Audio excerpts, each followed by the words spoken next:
What's going on, guys? It's your boy Tyler Gates, aka TAG Live 205. Good morning, good morning, good morning. Welcome to another episode of the talk show of TAG Live 205. This week's episode is about draft night drama and NBA futures free agency. Good morning, and here we go. So, we gotta pop it off real quick. I want to talk about the Washington Wizards. And their new uniforms real quick, how it it's interesting. It's interesting. Their new uniforms are very interesting. We're also going to talk about Malik Monk. We're also going to talk about anything NBA. We're going to talk about all the news that happened yesterday because there was some major news that happened yesterday as well. So we're going to get those settled. We're going to get those on the way for you right now. And yeah, man, let's get right into it. So, Malik Monk re-signed last night with the Sacramento Kings on a 4-year, $78.8 million deal to return to Sacramento, which includes a player option in that fourth year.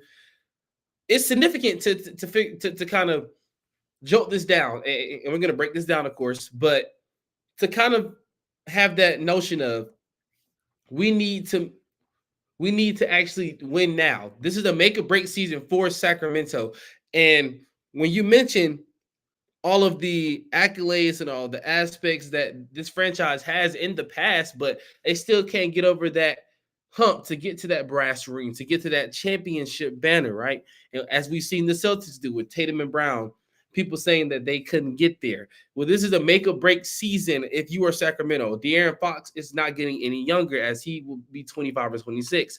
Domantas Sabonis is about to be on the wrong side of 30 in 2 years. So if you're Sacramento, you want to get to the Western Conference Finals this year. You want to figure out what can I do to make sure that I'm up there in the conference finals and I'm also competing for a championship at a high level. The impact also that Malik Monk has on this organization. When he came in, he was just a 1-year prove-it deal, right? And he's been a 1-year prove-it deal for the last 2 years. So for him to get this contract, it's amazing. It's amazing. It's amazing. So I'm proud of him. I hope he thrives in the system for Sacramento. I know that he can. 4 years, $78 million is very cheap in my opinion. If you're Sacramento, you're glad he didn't ask for $100 million. You're glad he's not greedy. You're glad that it's a nice tradable contract, but he's not going to get dealt unless you're getting somebody big, which I doubt that Malik Monk is going to be dealt in any of these deals. But, like, you have your first-round pick this year. You don't have it next year because of the Kevin Huerter trade that happened back in 2022. You have your 2026, 2027, 2028 picks respectfully, right? You have all your second-round picks. Harrison Barnes, Kevin Huerter. Me personally, I wouldn't trade Kevin Huerter, but Harrison Barnes, Kevin Huerter, Trey Lyles, even Davion Mitchell, who you know you're not going to give the rookie max to, the rookie super max, nor the rookie scale, simple rookie extension. That's why Josh Giddey got traded yesterday, which segues into my second topic of Woj breaking another trade, and this trade season has begun because the Thunder have acquired Alex Caruso from the Chicago Bulls in exchange for Josh Giddey. This is a straight-up player-for-player swap, rare player-for-player swap with no picks included, which is interesting to me just off of the fact that normally we see picks included.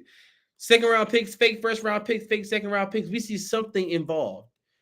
If not draft rights to players, we see something. And for this to be a rare player-for-player trade, it's more like a 2K trade to me. That's what this looks like. But if you're Chicago, you're getting younger, you're finally decided to blow it up. You got Josh Giddey, who can be your point guard of the future. You don't even have to give him the rookie max skill. You can just give him. I think Josh Giddey is worth the rookie max, not the super max, but he's definitely worth the max. Like around 4 years, $90 million, or 4 years, $100 million. Somewhere around there, or if you want to go real low, 75. But Jalen Johnson is most likely going to get somewhere around the $100 million range, which he deserves it. The whole 2021 class, in my opinion, if you see my rookie scale article, they're gonna get paid. Some of them at least, like your Franz Wagner, your Scotty Barnes of the world, of course, Motorcade. Jalen Green is gonna get paid. Jalen Suggs, I don't know if he's gonna get the super max or the max. We'll have to see. I don't think he gets dealt, but Jalen Green might get dealt within the next week. Kate Cunningham's obviously there to stay. Scotty Barnes is there to stay. Evan Mobley is there to stay. Um, we've seen Josh Giddey get dealt. Is Dyson Dales in a package? This is just the 2021 rookie scale class. But this trade for Chicago, once again, like I was saying, Josh Giddey goes to a team now where he can have the ball in his hand versus having to play shooting guard in off-ball position where he's not really thriving in that system with Shai Gilgeous-Alexander, who has to have the ball in his hands. So we kind of knew that the Shai Giddey backcourt was inevitable to break up. We all thought it was going to work. We thought, wow, I mean, I was a big Thunder fan, but I'm a big Josh Giddey fan. And Josh Giddey needs to have his own franchise, needs to have his own team, his own facilitation. And he can do that on the Chicago Bulls. He can do that with Kobe White there. If Kobe White is to stay, that's a fun backcourt. Because, Josh Giddey, he has amazing skills with the basketball. He has amazing skills with everything that you can think of, passing, playmaking, can stretch the floor a little bit. He's going to have to work on that in Chicago because young team, running gun now, they're going to want to shoot threes. Is Zach LaVine the next star to get moved? This could happen at any moment. This could happen on the live stream. Vucevic can be had at the right price. I believe Kobe White could probably be had at the right price as well. If you're Chicago and I'm in that front office, this is what I would do. I would trade everybody on the team not named Josh Giddey. You forge the rebuild around Josh Giddey. You go get a T-John Salon, somebody that can – you give him a year or maybe two, and he'll be good on the back end of that contract with Josh Giddey, who's only 21 years old, right? You're setting yourself up to become a player in the playoffs in 2026 to 2027. That's what the Bulls should be aiming towards right now, is the future. And the future is Josh Giddey. The future is Josh Giddey. Now, for this Caruso thing, for Oklahoma City, you get your Andre Iguodala, like how the Warriors had, this is OKC's version of Andre Iguodala, right? And what I mean by that is he's a defensive prowess. He's a defensive menace, right? He can shoot the three way better than Andre Iguodala can. He can facilitate. He can play make off the dribble. Young Iggy was able to do that, but such older veteran Iggy, he kind of took a step back from having that number 1, 2, 3 option and just was out there for the defense. Andre Iguodala is better known as one of the best defensive forwards of all time. So for the Thunder to get Alex Caruso and give up no picks, this is where it's an A+++ for Oklahoma City.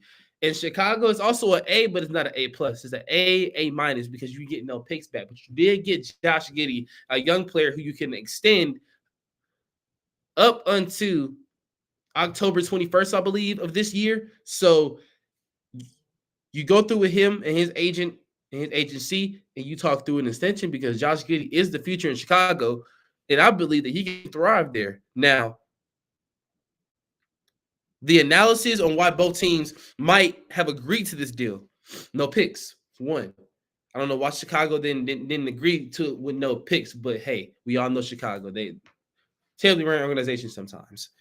And for Oklahoma City side of things, once again, you're getting off Josh Giddey.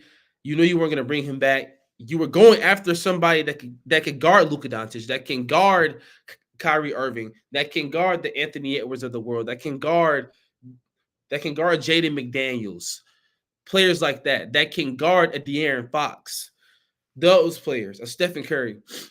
And now that you have that, he instantly steps in where Josh Giddey was, right? And where Isaiah Joe was. Isaiah Joe back to the bench, good role player. If he does come back, if not, he'll definitely be a big player in the market, trade market, or sign and trade market, or the free agent market, whatever they decide to do with Isaiah Joe. Now, the next topic I want to get into is JJ Redick as the Lakers head coach now. So it actually happened. I want to talk about how we thought that it was happening a month ago, right? And there was talks about it 2 months ago. So this has been ongoing for almost 3 months now, approximately 3 months if you want to take it there. So yeah, JJ Redick, per Woj is breaking, he was appointed as the new head coach of the Los Angeles Lakers. I feel like it's a great move. Jeannie Buss and Rob Pelinka took their time to deep dive into Dan Hurley versus JJ Redick. I love it. I think that they drew it out and did not pan the hire and did not hurry up and be like, okay, we need to have a coach. No, you can have a GM be the head coach during draft, during free agency. You can find your coach then. You don't always have to find your coach during playoff time or during post NBA finals, pre NBA draft. You have set schedules in the offseason, right? Pre-draft workouts, interviews, so on and so forth before the draft and then free agency. You have time. And I like how they took their time with this. And speaking of JJ Redick again, his transition from being a player to a coach and his brief broadcasting stint, I believe that him in the broadcast booth is amazing, right? ESPN, they did a great job. ABC, a great job by bringing him on to kind of push the narrative of, okay, he's about to segue into this coaching role. We don't know. We know. It was, if you really paid attention to what they were trying to do, it was great. They were trying to push two narratives into one. Oh, he wants to be a Lakers head coach. Oh, he doesn't want to be a Lakers head coach. Have they agreed to a deal yet? Have they been talking? Meanwhile, he's on the NBA Finals. So you're seeing more JJ Redick as the finals wind down. And then when the finals actually over with, then that's when he decides, I want to sign. So this is great. This is great for JJ Redick. Good job. Good job right there by the production team of ESPN and ABC. Definitely expect some changes with the coaching philosophy, with assistant coaches, period. Expect a whole new coaching staff. We already heard that Rajon Rondo is rumored and considered to be on the coaching staff, which I think he should be. Like Kendrick Perkins said yesterday, that will help out Anthony Davis. If you want to bring in a Jared Dudley, which I don't think that would be a good idea. But at the same time, you have great assistant coaches sitting out there, great head coaches that will not mind coaching the Showtime Lakers, like a Steve Clifford or like a JB Bickerstaff. Any of these guys can definitely help out the development of the young players and the mental of AD being the number one option as well. Now, the expectations of the Lakers are going to be, okay, can you guys get to the playoffs? And if not the playoffs, can you guys get past the second round? Can you guys get past the first round, the second round, and eventually go to the conference finals? Can you guys compete for a championship this year and go to the finals? My prediction is no, but hey, we've all been proven wrong at some point in time. Other news and updates. I just want to kind of do like a quick roundup of NBA draft analysis and see where we're going with this. A couple potential trade-ups, from Chicago. Now that they got Josh Giddey, do we think that they're trading up to 7 to get Donovan Clingan? Do we think that they're trading up to 3 with Brooklyn to possibly not Brooklyn, it's Houston, to get Donovan Clingan there? Reed Shepard. I don't think they're going to get Reed Shepard, right? You would think that they're going to get a big man, considering that Vucevic might be available. Since he already got a guard, just get a forward or a center, right?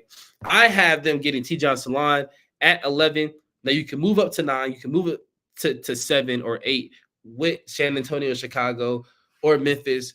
If you feel like one of those teams are going to take him, and you can move up 4 spots and actually get it, right?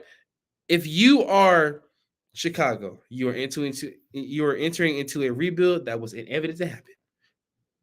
If you are any of the teams in the top 10, especially my hometown team, the Atlanta Hawks, we have to figure out what is the best possible way to forge a not so much a contending team, because I feel like we are in the middle and I do not want to be stuck in the purgatory. I do trust in this front office. I do trust in Trae Young, but if it's time to go, it's time to go. Yes, we still won the Luka Doncic trade. We still won. We still won. So don't think that. But at the same time, sometimes it's time to go, and the breakup is inevitable. If these rumors are true about Dejounte and Trey Young splitting up in this backcourt, I think Atlanta needs to pounce on the opportunities to rebuild around Alex Sarr, the number one pick, who I think will be number one in the 2024 NBA draft. You talk about Alex Sarr, he could bring everything that Clint Capella couldn't bring. He brings shooting, he brings Clint's defense is better, but what we've seen Alex Sarr do overseas is crazy. Like his defensive prowess is there. He can guard the perimeter. He can guard the post. He can guard up high. He can guard down low. He can go into 3-2. He can go to a 4-1 defense and still be great. If you are Atlanta, you take Alex Sarr. That segues me into the NBA draft now. If you are Atlanta, you take Alex Sarr number one.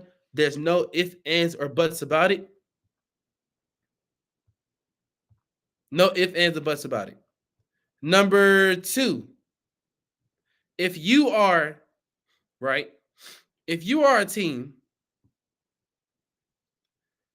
and you desperately, and I mean desperately, are trying to draft your guy, Washington.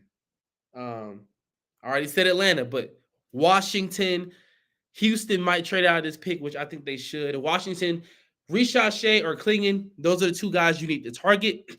Don't be fooled with San Antonio trying to trade up to number two. Don't take it. Don't take it. Don't take it. Don't take it. It's not worth it, right? Get your guy at two.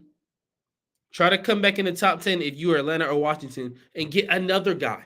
I have the Washington Wizards drafting Buck Carrington via a trade up with the Philadelphia 76ers at 16.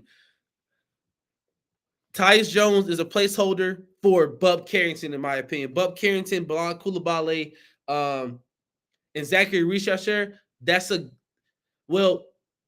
more so Klingon, that's a good big three right there. Of Bilal, Bub Carrington, and Donovan Klingon, that's a great big three to build around. Yes, I did not say Denny Avdia's name. You can trade Denny Avdia to the Thunder and get a first round pick back, unlike Chicago. That would make more sense than having Aaron Wiggins out there, who's not really reliable on offense, but very reliable on defense. Denny Avdia is a two-way player. You could even probably cook up a trade with Denny Avdia going to Oklahoma City in a three-teamer that includes Aaron Wiggins from OKC, and then just to get some salary filler, Sacramento, who's trying to get off contracts, New Orleans as well. So it's a lot of speculation and a lot of details out there that we can just put together. I kind of want to talk about free agency as well. So is Paul George going to the Sixers right now? Right now, it looks like no. It looks like no. Will Klay Thompson be re-signed by Golden State? I don't think so. I think he goes to – okay, in order, guys. I feel like he either goes to Orlando, he either goes to Sacramento – not Sacramento. Orlando, Philadelphia, or back to Golden State on a 1-year prove-it deal or 2 years. I don't know. But he wants a lot of money. And Klay has been taking a pay cut for years behind KD and Steph and Draymond. So he wants to get paid. And he's willing to break up the core of him, Draymond, and Curry in order to go get paid and help another team with his veteran presence win a championship. And I like the Magic. I like the Magic getting him. I even like the Magic getting Paul George, honestly. But we'll see what the Magic do in the draft. We'll see if they trade Jonathan Isaac to get off that contract. We'll see if they accept Joe Ingles' option, which I don't think they're going to. But at the same time, right, this is what we live for as fans. We get to see all this action happening all around the world.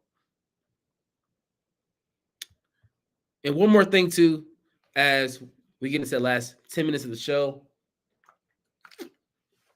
I want to talk about free agency highlights. I'm going to go in depth into what Paul George could get, what LeBron James can get, in terms of contracts. And I'm also going to go into different predictions as we lead into next week's show. That will, and next week's show, guys, just to be updated, will be about potential landing spots at the MLB trade deadline. So we're switching it up now. So make sure that you are alert for that. Make sure you have your notes ready for that. If you have any questions, please let me know. I'm always here. And yeah. So to segue into this, Paul George could easily get on the market a 1-year prove it deal, a 1-year deal with an opt out in the next offseason, or he can just get Supermax 3 or 4 years, right? I don't see Paul George taking a 1 or 2 year deal, but I'm just throwing the idea out there. But he's definitely going to either get a 1-year deal with the opt out or a 1+1 or a Supermax sign and trade somewhere. I don't think he's going back to the Clippers. I'll be surprised if he does. With all the rumors of him leaving, and then just Joel Embiid doing that gesture on TV during the finals, where he kind of side eye Paul George, and basically was saying we're gonna make moves. I don't think Philadelphia is too intrigued by Paul George, and here's why: Ball Hog hasn't really shown that he can. Well, he's a great leader. He's a great leader, but he hasn't really shown a willingness to be that number 2 option, right? He always wants to be number 1, and I get it. Like, you were number 1 for years on the Pacers. You were even number 1 on the Thunder for your MVP season, right? So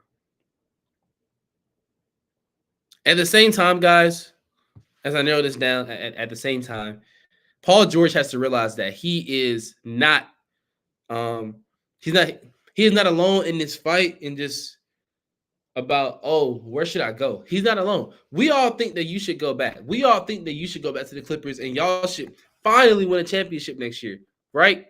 If Boston waited all these years, y'all could wait all these years too. But y'all got to understand something, though.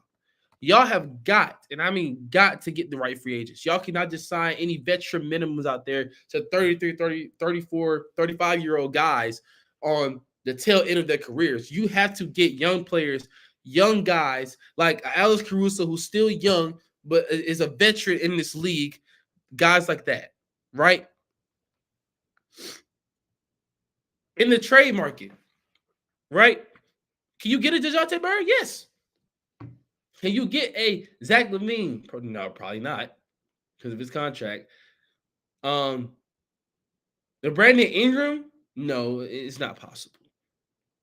But you can get some defensive players out there. Some young players that can shoot the 3.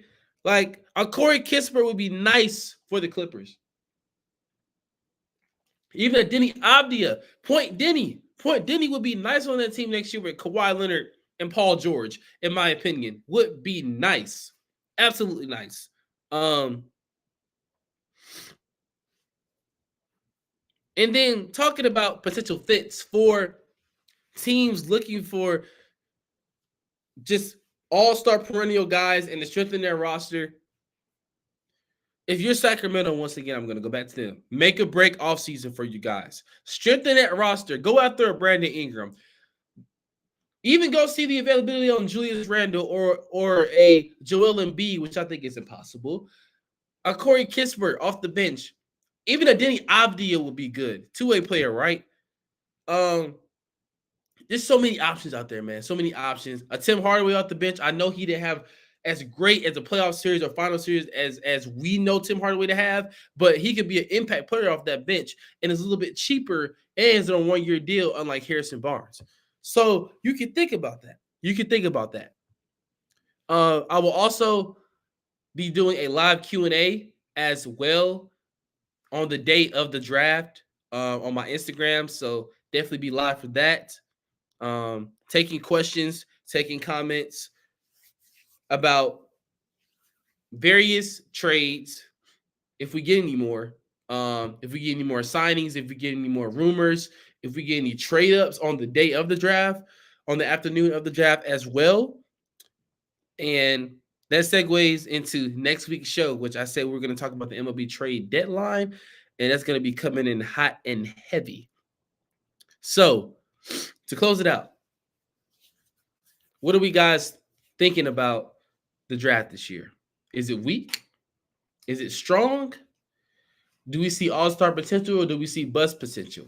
Leave your comment down below. I want to know what you guys think. I will be putting a couple polls today as well.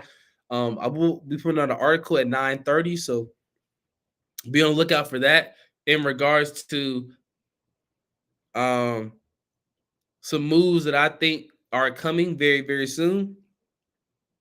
And yes, don't forget to look at my updated 2024 MLB draft rumors article as well, where I update everything from trade rumors to possible trade ups and draft to possible trade downs to sign and trades, free agency, all of these. So make sure to be engaged with that as well.